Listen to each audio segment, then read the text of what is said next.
I'm going to go out on a limb here and just say that we are live. I'm not even going to check, and if we are not streaming, then I'll just upload this after the fact. Anyway, hello and welcome to This Date in History, also known as TDH. This show is all about the events that occurred to date in years past, both recognized by actual historians, but mainly things that we personally find intriguing enough for us to bring to you.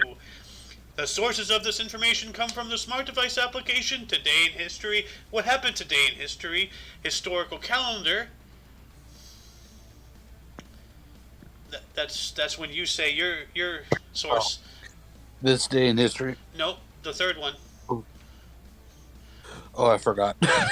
The website onthisday.com.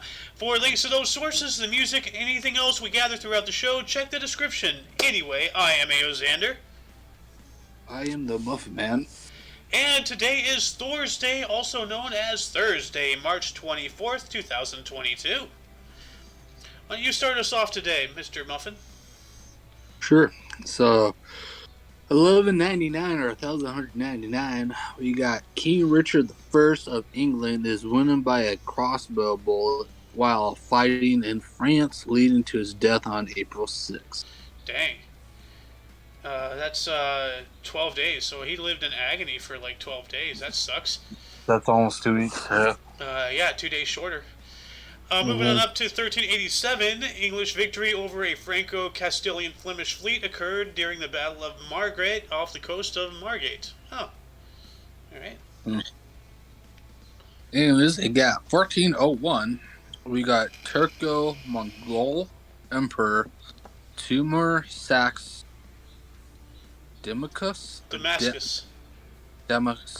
whatever. Damascus. Oh my God, these words. Yeah. 202 years later, in 1603, James VI of Scotland was proclaimed King James I of England and Ireland upon the death of Elizabeth I. Oh. The same year, we got Tokugawa, whatever the name is. I'm sorry, I apologize. It was Iyashu. That's an I. Names. Anyways, is granted the title of Shogun from Emperor Goyozi. Hope I pronounced it. Goyozi. And establishes the Tokugawa. Oh my God, I already forgot. Tokugawa. Jesus Christ. Gosh. Shogunate. In Japan. Oh my goodness. Jumping it up into 1720, Count Frederick of Hesse Castle was elected King of Sweden by the Riksdag and of the Estates. After his consort Ulrika Eleonora abdicated the throne on February 29th. Huh. Interesting. Do you want me to take two and you take one so that way you don't struggle too much? Oh, it doesn't matter. I literally don't care. Alright. I don't mind. Okay. You want me to do the 1721 here? Go for it. Okay. Anyways, you got Johann. Yeah. Anyways, Johann Sebastian Bach or Bach. Whatever. Bach. Anyways, dedicated 6 concertos to Margrave Christian Ludwig. Oh, wait. Interesting names. Anyways, oh God. Brandenburg Swedge. Anyways, now commonly called. Oh my goodness gracious. Brandenburg Concertos BWV. Anyways, in 1046 through 1050. Welcome, Mr. Lunk. Welcome to the show. Jumping up to 1765, Great Britain passed the Quartering Act, which required the 13 colonies to house British troops. Yep. That didn't work out too well. You. And we got this lovely I think we should let Lunk take this. You've suffered enough already. You need a break. If Mr. Lunk is there. Yeah, I'm here. Oh, there he is. Oh. You want to take 1794, good sir? Yeah. 1794 in Krakow, Jesu Kosovo announces a general uprising against Imperial Russia and the Kingdom of Prussia, and assumes the powers of the commander-in-chief of all of the Polish forces.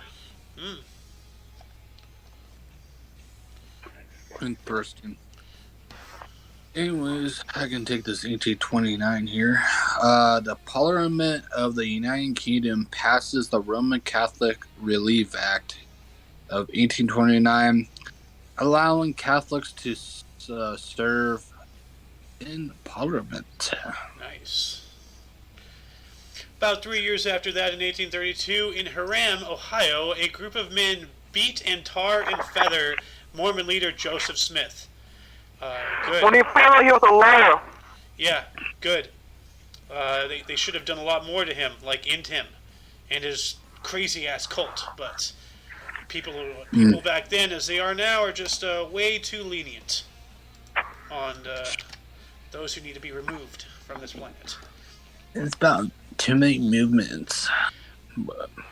Anyway, moving on up to 1854, President Jose Gregorio Monagas abolished slavery in Venezuela. Nice.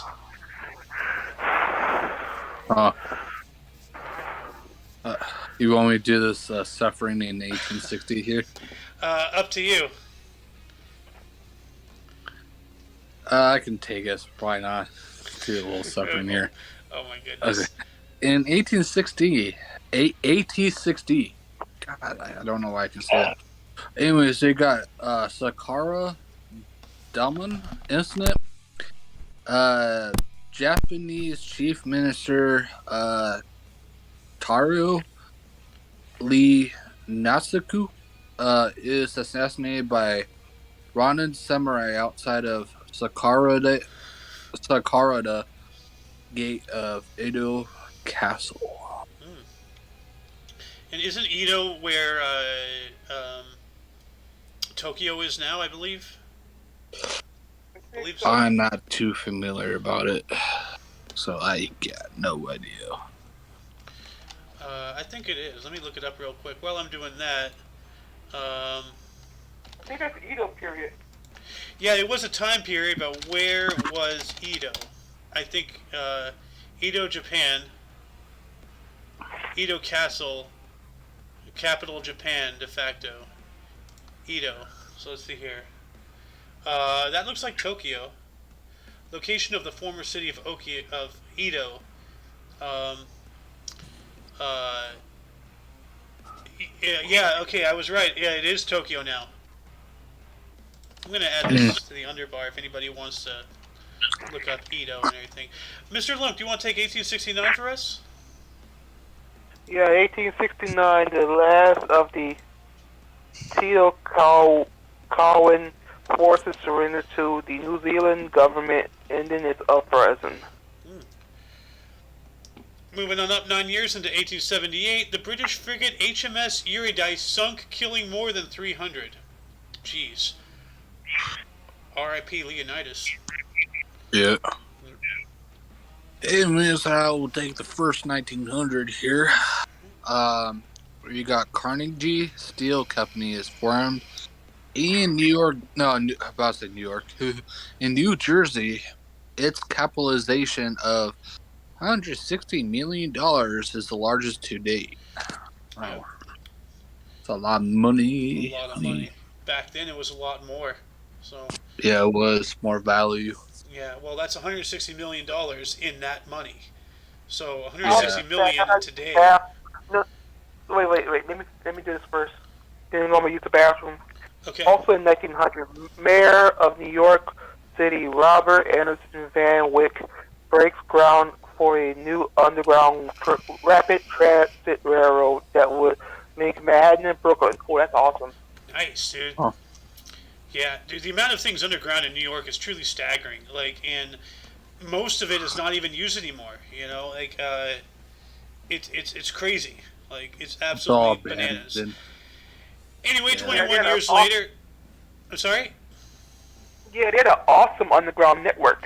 Yeah, well, I mean, like, you know, like, not just, like, you know, for transit and everything, but, like, the roads, the sewers, the electrical stuff. Don't forget all the steam, and don't forget all the pneumatic tubes. You know, they have, like, a whole series of pneumatic tubes from back in the day. And, you know, just to stick a shovel in the ground, you're going to have to, like, you know, spend, like, 18 months trying to figure out what's under that ground. You know, it's absolutely astonishing, staggering what's under that ground. Yeah.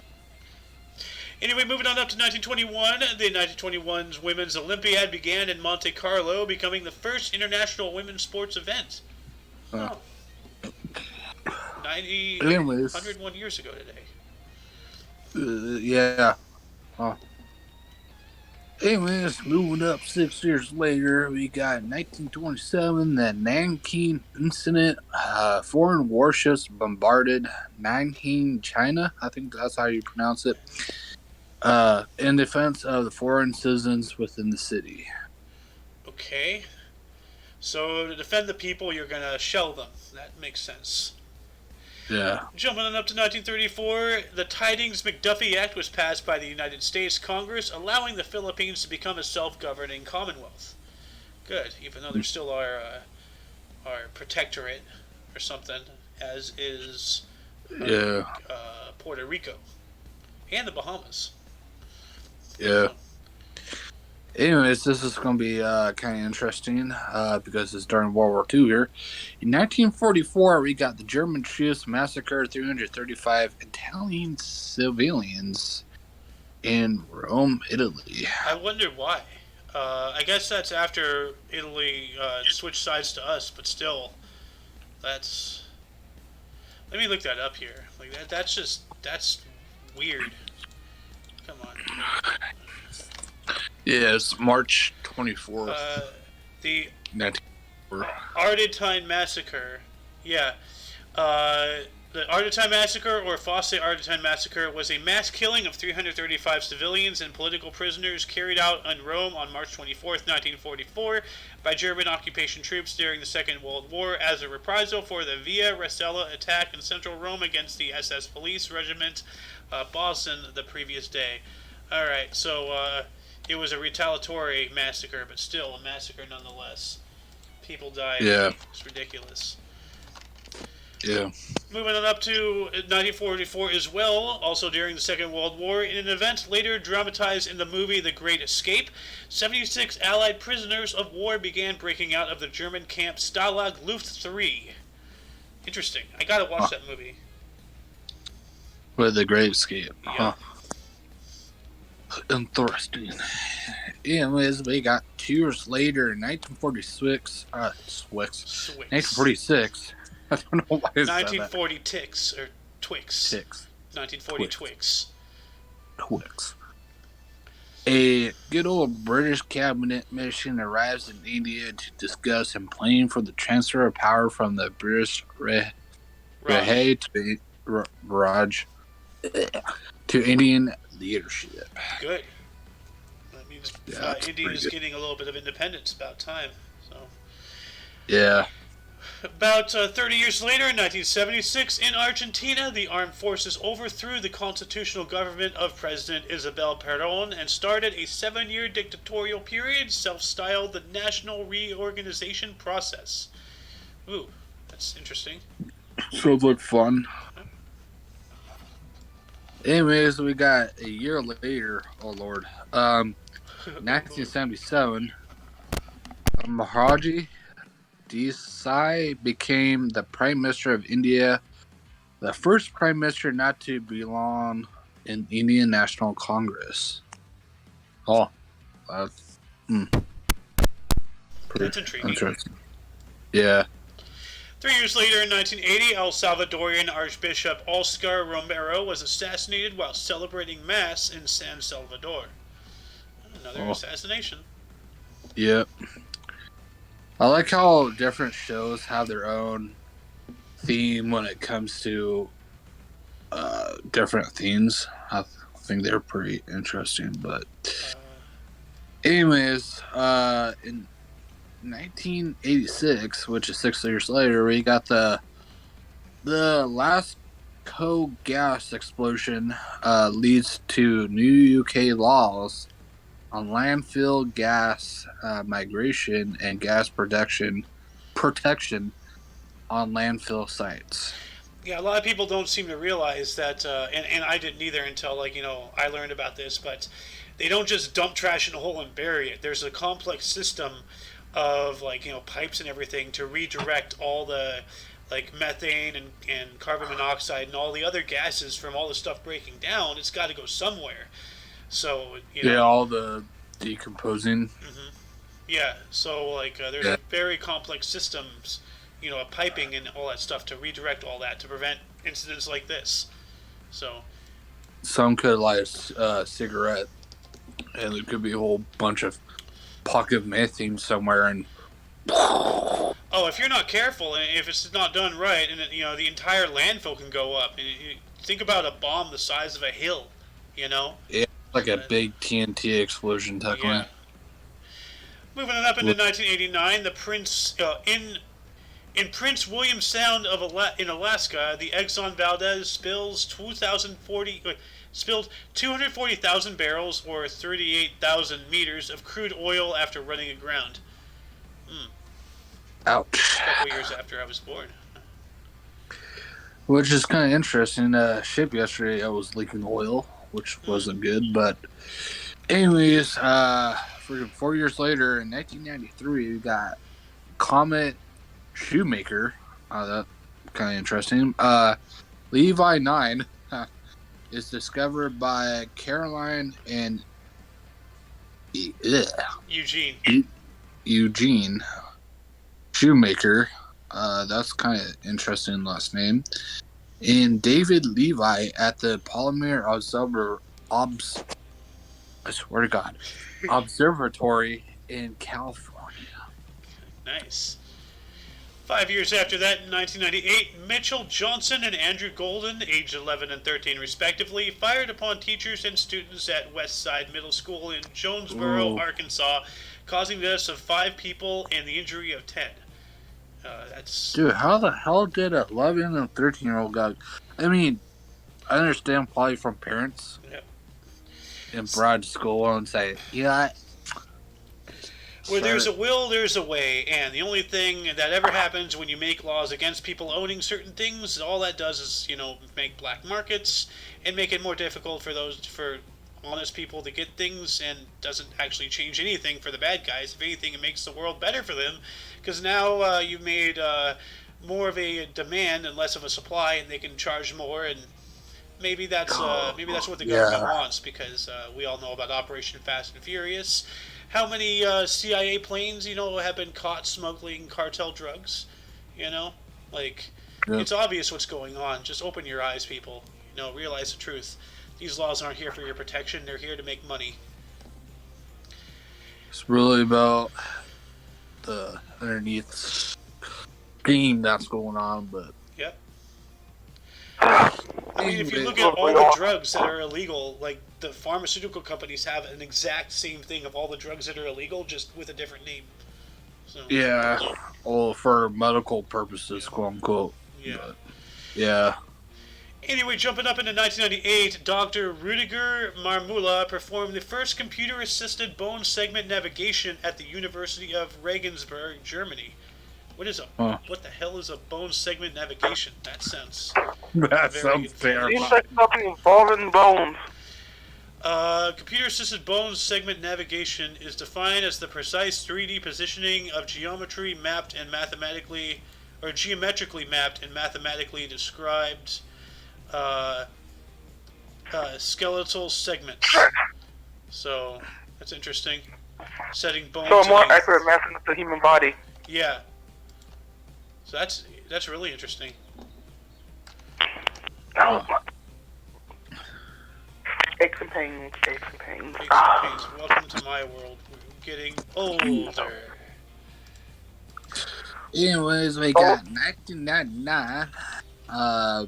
We got Kosovo War. NATO began attacks on Yugoslavia, right? If I pronounce that, without United Nations Security Council or UNC. Yeah. Oh my gosh, UNC. I swear to God. United Nations Security Council. Yeah, the UNSC, also known as that, approval, marking the first time NATO has attacked a sovereign. Oh my God, I know the word. It's just Yeah. somehow my tongue's being lazy today. Country. UNSC. That sounds like something from Halo, the United Nations Space Command. Yeah, that's what I'm always used to saying. Yeah. But it's a little twist up there. That's what got me a little confused. Hey, we have a Space Force, and, we've been looking into super soldier stuff since, like, the 1940s, even before that. So it's just a matter of time before Spartans become a real thing, and we will have a Master Chief. So yeah. We'll have a Captain America before we have a Master Chief. Yeah. Yeah. Mr. Lunk, do you want to take we already have Iron Man. Well, that's 1999.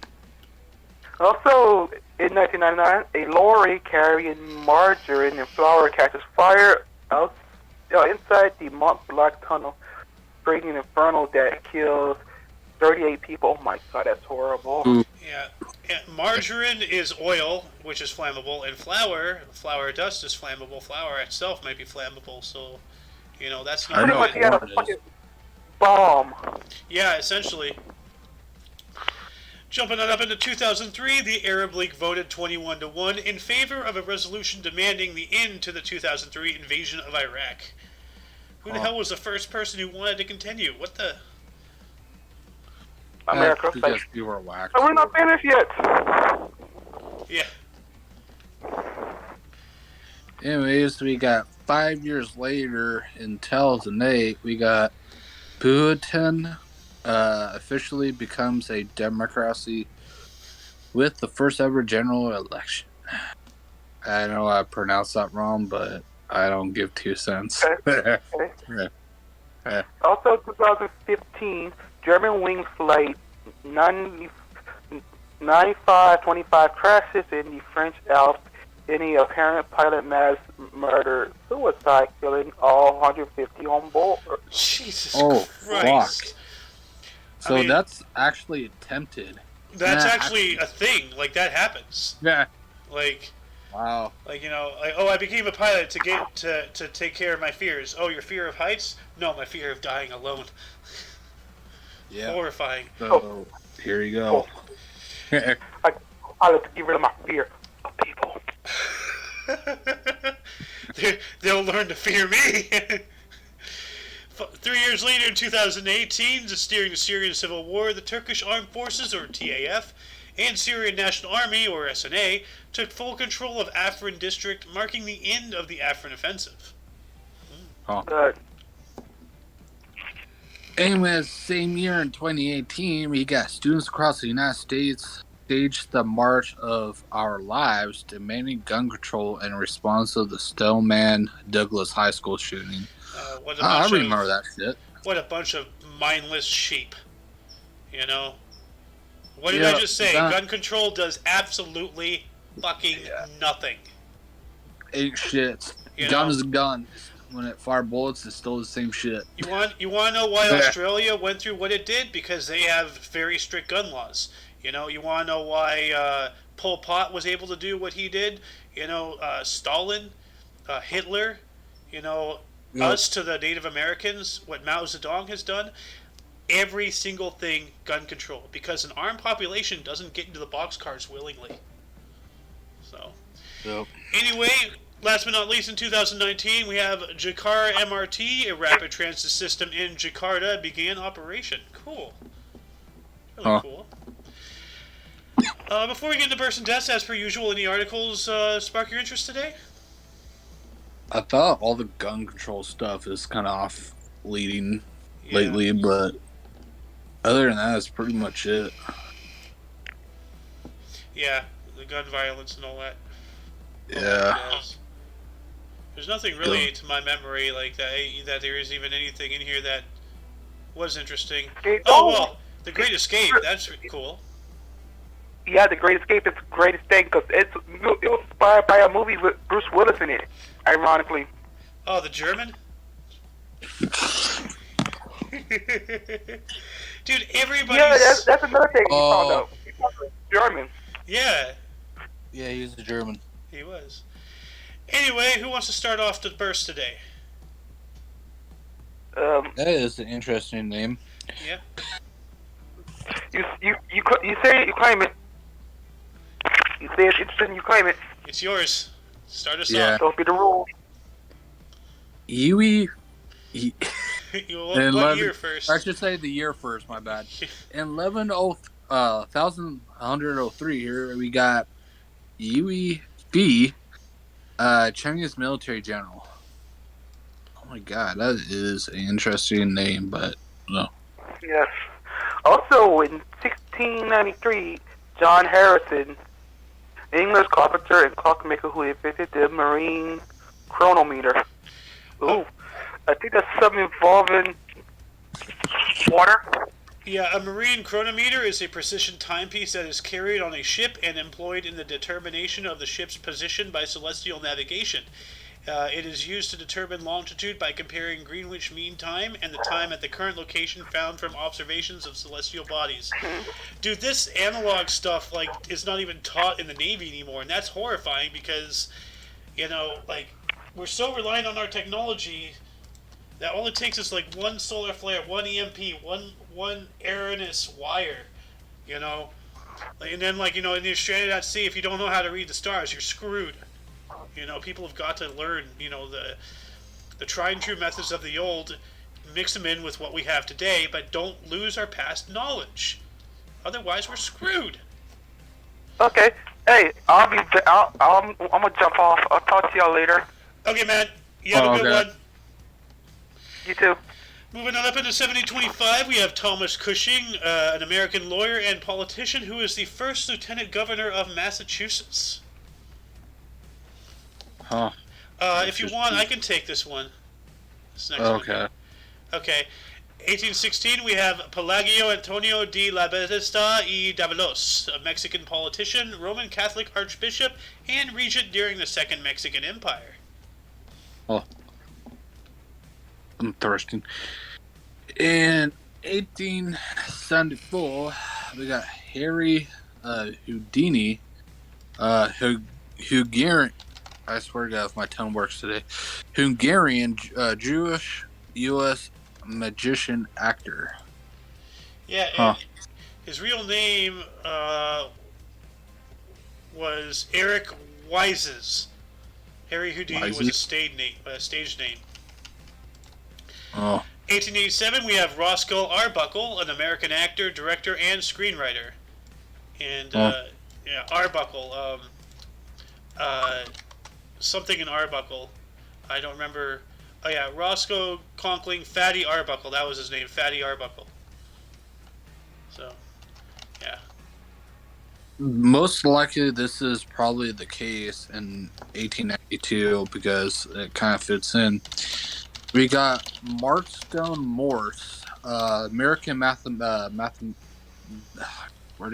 mathematician and academic. Morse code? Question mark. No, according to the internet here, Morse code was named after Samuel Morse, one of the inventors of the telegraph. Oh. So it's not this guy. So, 1901, we have Ube Iwerks, a U.S. animator, director, and producer who co-created Mickey the Rat. He's not a mouse, he's a rat. I'm sorry, that's Ube. Anyways, I'm laughing over the stupid shit. Anyways, 10 years later in 1911, we got Joseph Barbara. I swear to God if I speak correctly. Barbara. I don't know how to help you. Just don't. Anyways, he is a U.S. animator, director, and producer who co-founded Hanna Barbera. Yeah, Hanna-Barbera. 1919, we have Lawrence Ferlinghetti, a U.S. a U.S. poet and publisher who co-founded City Lights Bookstore. Oh, interesting. 1 year later, we got in 1920, we got Jeannie Nelson, U.S. actor, director, and screenwriter. And the name is very vaguely familiar. Gene Nelson. Gene, okay. T for Two, Lullaby of Broadway, Crimeway. I'm not recognizing any of these movies. But anyway, 1926, we have Dario Fo, an Italian playwright, actor, director, and composer. Huh. Interesting. 4 years later, we got 1930, David Dacko, who is a Central African politician who was the first president of the Central African Republic. Yep. And holy Jesus, what is that? What is that, Private Pile? In 1944, we have R. Lee Ermey, a U.S. gunnery sergeant and actor. He was the guy in Full Metal Jacket and Mail Call, and he really actually was a gunnery sergeant. I believe he did serve in Vietnam. So he is a vet. And unfortunately, he died back in like 2015 or something. But yeah. Yeah. This next one is supposed to be Louis. Oh, so, okay. Yeah. In 1953, we got Louis Anderson, U.S. actor and comedian. Are you Big Fat Paulie? I'm Louis Anderson. 1965, we have The Undertaker, a U.S. wrestler and actor. And too bad that Sohan left, because he would have liked this one. So. Yeah. Ooh. Anyways, in 1973, we got juror Ivan Music, Slovenian actor, concert pianist. Pianist. I think it's plan. Oh my gosh. Oh my gosh, I don't know why. Pianist. Pianist. He's a piano player. Yeah. Okay. And Chen Sunior, I can't even pronounce what's that? What's that? And he looks like a guy from the Russian YouTube video. Yeah, he looked kind of like that guy, but like Chansonnier was a poet, songwriter, solitary singer. Oh wait, no, Chansonnier. Oh wait, no, that's a guy. A chansonnier is a manuscript or printed book which contains a collection of chansons or polyphonic and monophonic settings of songs. Hence, literally, songbooks, although some manuscripts are so called even though they preserve the text but not the music. So that's what that was. That's what he is. Anyway, 1976, last but not least, Peyton Manning, a U.S. football player and entrepreneur. Everybody should know that known. Name. Is that Peyton Manning? Peyton Manning? Oh, it's Peyton? I thought it was his first name was spelled different. Huh. Apparently not. Oh. Interesting. Anyway, moving on up in the deaths, in 809, we have Harun al-Rashid, an Arab caliph. And 1296, we got Odon D. Pins, Grand Master of the Knights Hipposteller? I think it's Hofsteller. I think I misspelled that again. But yeah. And I've looked this up before, but I'll look it up again. The Knights Hospitaller. The Order of the Knights of the Hospital of St. John of Jerusalem, commonly known as the Knights Hospitaller, was a medieval and early modern Catholic military order. I'm going to add this into the underbar here in a second. 1684, Peter de Hooch died on this date. He was a Dutch painter with a rather interesting last name. Excuse me. Hooch. Hooch. Hooch is crazy. Wait, what happened? I was just saying Hooch is crazy. It's from Scrubs. There's this character named Hooch who legitimately was crazy, and then he ended up in an insane asylum. Oh, sounds wonderful. He was legit crazy. Pretty interesting date here in 1776. We got John Harrison, an English carpenter and clockmaker who invented the marine chronometer. Oh, that's the same guy as before. Yeah, he was born and died on his birthday. What the I know, dude, that's a rarity. But that happens. It's like I remember the marine chronometer. Yeah. Yeah. Is that the guy? I was like, and I looked down the bottom and was like, oh, no shit. Yeah. Another same day. Yeah. Huh. I'm going to make you jealous here. In 1824, we have Louis-Marie de la Rivière Le Piron, French lawyer. These French names, dude. I swear. They make it so complicated. Anyways, in 1881, out of Chile, I know I'm pronouncing that wrong. Anyways, Achille. Ernest. Yeah. A chili. A chili.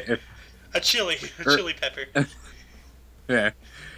Ernest Oscar, Joseph Delis, of course, another French name here, French geologist and mineralogist. Mineralogist. Yeah. 1 year later, in 1882, Henry Wadsworth Longfellow, an American poet and educator. Oh. Sounds like he was a Longfellow. In, oh, fuck. Oh, jeez. He sure is a Longfellow. Oh, boy. It's getting a little weird in here. Let's keep on track. Anyways, in 1905, we got Jules Verne, I think. He was a French novelist, poet, and playwright. Yeah, Jules Verne, Journey to the Center of the Earth, to the moon and beyond, the writer. Yeah. Yeah, I think he wrote 20,000 Leagues Under the Sea, too. I'm not entirely sure. 1938, we have Yondan Wang Chung, a Mongolian politician. That is one hell of a name right there. Yep. Oof. Anyways, in 1951, you got Lorena Hodgkinson, Australian educator and occasional cyclist, right? Yeah. Cyclist, all right? Don't judge me. Psychologist. Yeah, an educational bicycle rider. Cycling educationally. Zing, zing. Yep. Exactly. 1956, we have E.T. Whittaker, a British mathematician and physicist. Possibly extraterrestrial. Maybe. And at the 71, we got Ernie. Oh my god, I cannot pronounce shit. Arn. Jacobson, a Danish architect who designed the Radisson Blue Royal Hotel in Aarhus City Hall.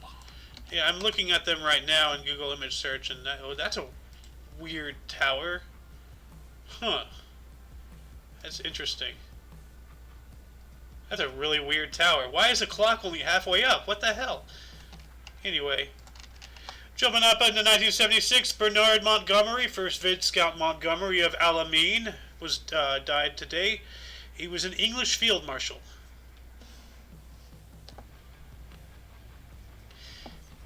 And, anyways, yeah, I'm here.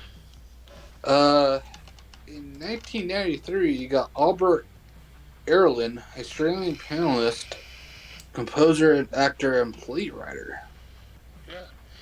2 years later, Joseph Needham passed away on this date. He was an English historian and academic, and I believe he died because he was suffering from a lack of ham. He needs ham. He's a Needham. Give this man some ham. He needs that salt. Yep. Anyways, second to last one here in 2002, we got Bob. 2002, yeah. Bob said, U.S. race car driver and bobsledder. Yeah. And in 2013, we have Francis Havel Thurlow Cumming Bruce, 8th Baron Thurlow. He was an English diplomat. That is one hell of a last name. And that concludes the show. Once again, check the underbar for any links that you may be interested in, which also includes Sohen's Twitch, that he games on and everything every now and then, and everything on the Coalition, which I highly advise people to go click one of those links, go to the Omni Coalition's Rumble or YouTube or BitChute or whatever else that we got, and subscribe over there, because it's just a matter of time before, the thought police here at Google decide to shut this show down. So, but they cannot keep our voices silenced. They could just force us to move somewhere else. Anyway, for all of you and all of us, we stream daily every day at 3 o'clock p.m. Pacific time, or at least try to. I am A.O. Xander. I'm the Muffin Man, a.k.a. Kyle by Ocean. Yep. And you are you. And until you see us tomorrow, don't forget to look right and left at every intersection. Rate 5 thumbs if you wish. Subscribe if you want. Whatever. Toodles! Let's go. Right in.